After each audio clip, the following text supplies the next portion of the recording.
The basic process of converting heat to electricity is known as the thermal electric effect. Okay, and this is done by the use of a thermocouple. Okay, so these are important terms. The thermal electric effect is the conversion of heat energy to electricity.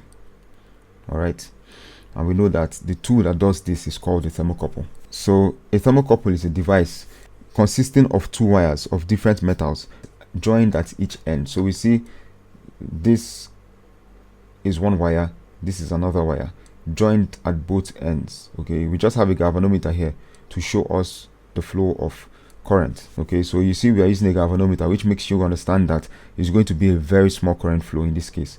Okay, so we need a galvanometer to be sensitive enough to measure that flow of current. So one end of the thermocouple is placed at the place temperature should be measured, and it's called the hot junction, while the other end is kept at a constant lower temperature, and it's called the cold junction. Okay, the difference in temperature between these two junctions creates an EMF. All right, and the greater the temperature difference, the greater the current flow. Of course, we can have this whole arrangement without the galvanometer. Okay, but then we just place the galvanometer here so we can get the reading of current flow. So the electricity created from this is referred to as thermoelectricity. So the thermoelectric effect includes three effects. The first one being the Seebeck effect, the second one being the Petlier effect, and the third one being the Thomson effect. But we're going to be looking at two in this course, the Seebeck and the Petlier. So the Seebeck effect occurs when electricity is created between a thermocouple when its two ends have a temperature difference between them. Okay, while the Petlier effect occurs when a temperature difference is created between junctions and thermocouple. Okay, and Petlier effect occurs when a temperature difference is created between junctions of a thermocouple by applying a potential difference across its terminals. This is the reverse of the Seebeck effect. Basically, when we are generating electricity from heat, we are dealing with the Seebeck effect. Okay, you can see is when electricity is created between a thermocouple when its two ends have a temperature difference. So once there's a temperature difference and we generate electricity from it, we are functioning with the Seebeck effect.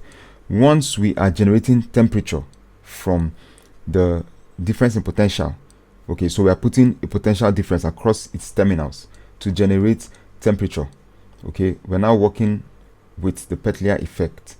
Okay, so in this case, we're considering the Seebeck effect, where we have to generate electricity from the heat difference between both junctions.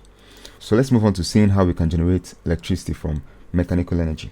So to produce electricity from mechanical energy, we need a generator. Okay, these generators can be small enough to power just small lamps or small equipments, or large enough to power cities and towns. Okay, and the generator works on the principle of electromagnetic induction. Okay, so a generator usually consists of a rotor, a coil, and a stator. So these coils are meant to carry electricity, are wound around the rotor, and the stator is usually a powerful magnet. Okay, we can also have the rotor magnetized and have the coils wound around the stator. Either way, we'll have a generator. But for this course, okay, we'll be considering that the coil is wound around the rotor and the stator is the powerful magnet. Okay, so having this setup, electricity will only flow when the rotor spins. Hence, we need mechanical energy for the rotor to spin, or else our setup would be useless. Okay, so basically, you know, we said the generator works with the principle of electromagnetic induction. Okay, so when there's a relative motion between a coil and a magnet, electric current is induced in the coil. So if we have this magnet now, okay, moving relatively to this coil here, all right, back and forth, we're going to have electricity induced in this coil. And this is the idea behind what we do with generators. So let's say we have to create electricity from this coil, and we have a magnet and we're moving it back and forth like this. Okay, if you're doing this with your hand, there's a limit to the amount of electricity you can produce because you're going to get tired. Okay, but if you have a device that does this movement for you, okay, then you can have constant electricity for a long time. All right, so that's why we need mechanical energy. Even if in the generator we don't have the magnets moving back and forth like this, we have it rotating. Okay, So that will just be the difference. But you now understand why we need mechanical energy to keep that rotation constant and endless, so we can have continuous generation of electricity. Okay, so to create relative motion between coil and magnets, we need mechanical energy. Okay, and mechanical energy can be gotten from steam. Okay, so I'm sure we've heard of steam power plants. Okay, we can get it from water, hence we have hydroelectricity. We can get from wind, okay, as we have in wind turbines. We can get from pressured gas. Okay, so these are basic ways we can get mechanical energy to turn our rotor. Okay, so for steam and for pressured gas, they work almost in the same way. So we're going to go into details of all this in coming lectures. This is more like an introduction into electricity. Okay, so we can leave it at this for now. All right, so let's move on to the mechanism of the generator. Okay, so we can see our stator here. We have the north pole of the magnet and we have the south pole of the magnet. So these are two magnets. They are static, they're not moving. Okay, then we have our rotor. Okay, so we have a coil on our rotor. This is our coil on the rotor, and then of course a handle is attached in this diagram, so you can see that there is a rotational motion. Okay, this is the part of the motion, and the coil is rotated by mechanical means. In this case, is rotated by the hand. Okay, so this rotor has to be in constant rotation, and that's why we have need for mechanical means. Okay, so this handle here is already a mechanical means, and this hand turns it, okay, 360 degrees over and over again. Okay, so that's a mechanical function. Now what happens is this coil, okay, cuts as it turns, it cuts across the magnetic field of this magnet. Okay, and as it does that, of course, you know, electricity is induced in the coil. Of course, this coil is in rotation, and we need to tap electricity from the coil since it's generating electricity. But because it's in rotation, if we just attach a wire to this, of course your wire is going to be wound. Imagine you have a wire attached here and another one attached here for your life and neutral, and this thing is turning. Of course your wire will get wound up around the coil. So it was brilliant for carbon brushes to be used here. So you have a carbon brush attached to a ring here, which is also attached to one side of the coil.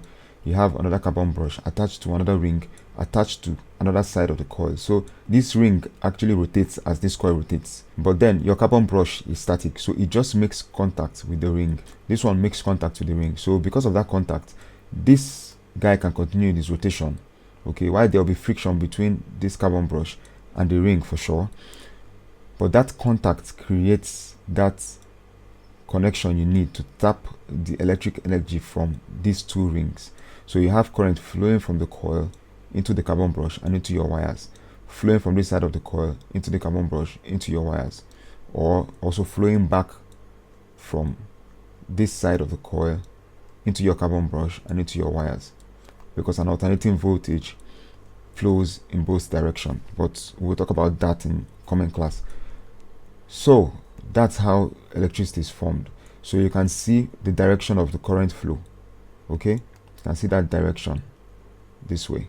So as this guy turns and cuts across this lines of force, okay, for the magnets, current is being induced in this direction.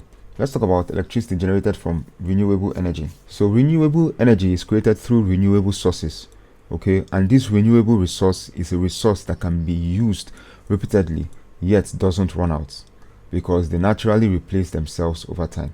Examples are solar, wind, hydroelectric, thermal, and biomass energies. Let's look at the first one, electricity from solar energy. Okay, but then before we move into solar energy, let me just talk a little bit about hydroelectricity. Okay, you know, I mentioned it in the previous slide when we talked about mechanical sources for generating electricity from mechanical energy. So basically, hydroelectricity is defined as electricity gotten from hydropower, that's water power. But simply, in hydroelectricity, the power of water is being used as the source of the mechanical energy needed to turn the rotor of the generator, as was mentioned in the previous slide. And this is done by making dams. So a dam is built across a river to make a reservoir. Then a large amount is allowed passage by opening a gate. The kinetic energy of the water at a certain point is used to turn a wheel, usually called a turbine, which is connected to the rotor of a generator, and this will cause electricity to flow out of the generator, which is then further processed in a station and then distributed. Okay, so basically, let me just try to see if I can draw something here, but a picture is going to be on the page showing you what a dam is and all that. But then if you have a rotor, let's say this is our rotor, okay, this is our rotor here, and then our rotor has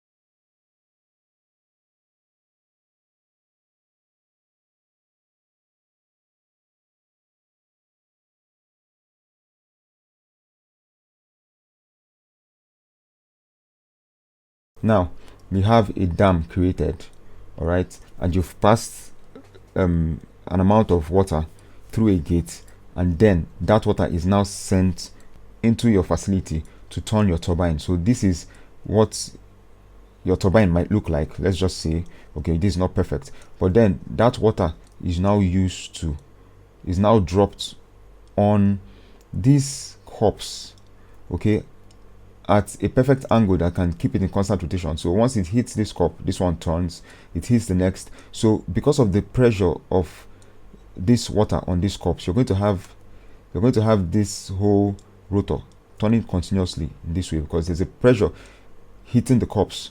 It hits this one, it turns. As it's turning, this one is coming into position to get heat, the next one is coming into position to get heat. So you just have that continuous movement. Okay, that's how you see the hydroelectricity or water energy is used to turn the turbine of your rotor. And once that happens, your rotor is in constant motion, which can generate electricity for you, so you don't have to turn it yourself manually with your hand. Okay, so this is exactly the same thing that happens with the wind energy. Okay, so you see the wind turbines, of course most of us have seen it before. You see it has blades, and those blades are positioned in perfect angles so the wind can hit them and help them rotate. So once the wind is rotating your shaft, rotating your turbine, you're going to definitely have of course motion going on within your generator, where you have your rotor in motion and your stator static. So you're going to have generation of electricity from that configuration of a moving rotor and a static stator, all right, and a static magnet. You're going to have generation of electricity by that constant motion of that rotor. Okay, so basically that's how mechanical energy is used to generate motion for the rotor. But then we're talking about renewable energy here. It happens to be that wind turbines, hydroelectricity, and some other ones can also be classified as renewable energy because they are sources, okay, they are mechanical sources which helps to generate the rotation for these rotors are actually renewable. That's because they do not deplete, okay, they just get renewed naturally. All right, so these things can also be classified as renewable energy. That's why you see we have wind here, we have hydroelectricity here, we have solar here. Okay, so solar is powered by energy from the sun, and of course we know the sun doesn't get depleted. Okay, we have the wind for wind turbines. The wind doesn't get depleted, it's just renewed. While we have hydroelectricity, we have water, we have thermal, and we have biomass. So these energies are renewable, they don't just get depleted. All right, so we're going to be considering solar energy only for now. Okay, so there are cells which can convert sunlight directly into electricity, and they are called photovoltaic cells or solar cells. Okay, these photovoltaic cells are put together to form a solar panel. So this is basically you having cells, small cells like this, that okay, once you have sunlight hitting them, they generate electricity for you. So you have wires where you can tap the electricity from, but then you now have these cells, you now arrange them in a way that you can have a panel. Okay, you arrange them in a way that you can have a panel. You have them arranged in rows and columns, and eventually you have a panel. Of course, you join their wires together to give you a larger voltage that you'd have gotten from one cell. Okay, so this is how solar panels are formed.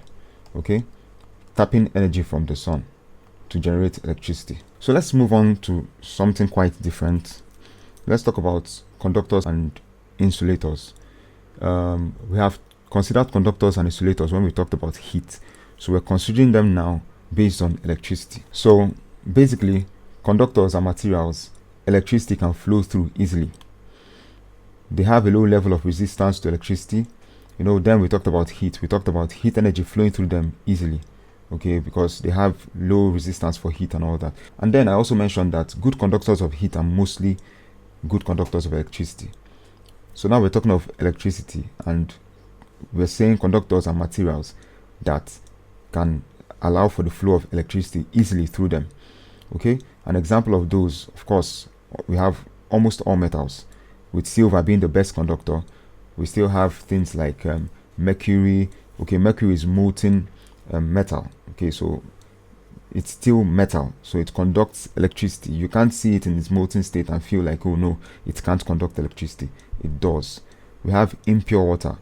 Okay, normally water is supposed to be an insulator, but once it gets impure, it can conduct electricity. We have damp air.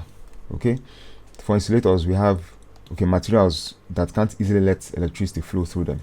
Okay, they offer very significant resistance to electricity, and examples are glass, plastics, rubber, dry wood, and so on and so forth. So it's good to know that all materials resist the flow of current through them, but the level of resistance differ for different materials. But then materials can also be divided into these two categories based on this same attribute. Okay, so that's basically it. So every single material, even silver, which is the best conductor, still has a level of resistance to electricity. Okay,